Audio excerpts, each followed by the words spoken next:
எப்படி நம்ம அழிச்சு தூளான எரேசரை திரும்ப ரீசைக்கிள் பண்ணி ஒரு புது எரேசரை மாத்துறதுன்னு பார்க்கலாம் வாங்க. ஃபர்ஸ்ட் நம்ம சேர்த்து அந்த எரேசர் தூளெல்லாம் சேர்த்து வச்சுக்கலாம். சேர்த்து வச்சதுக்கு அப்புறம் அதை எடுத்து மிக்சியில போட்டு நல்லா பவுடர் மாதிரி அரைச்சிக்கலாம். அதுக்கப்புறம் சலிக்கிறத வச்சு டீ ஃபில்டரை வச்சு நல்லா ஃபில்ட் பண்ணி அந்த ரப்பரை மட்டும் எடுத்துக்கலாம்.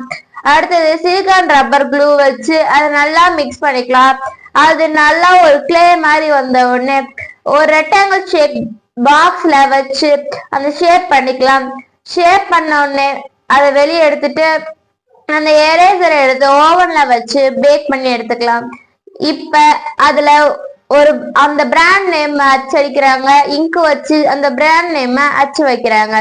வச்ச உடனே அடுத்தது அந்த பிராண்டோட அட்டையை பிரிண்ட் பண்ணி வச்சு எவ்வளவு அழகான ஒரு புது எரேசரா மாத்திட்டாங்க பாருங்க. இப்ப எழுதிட்டு அழிச்சு காட்டுறாங்க, கரெக்டா அழியுது. இந்த வீடியோ பிடிச்சிருந்தா ஒரு லைக் பண்ணுங்க. இதை செஞ்சு பார்த்து கமெண்ட்ல திஸ் இஸ் சக்சஸ் அப்படின்னு சொல்லி கமெண்ட்ல போடுங்க.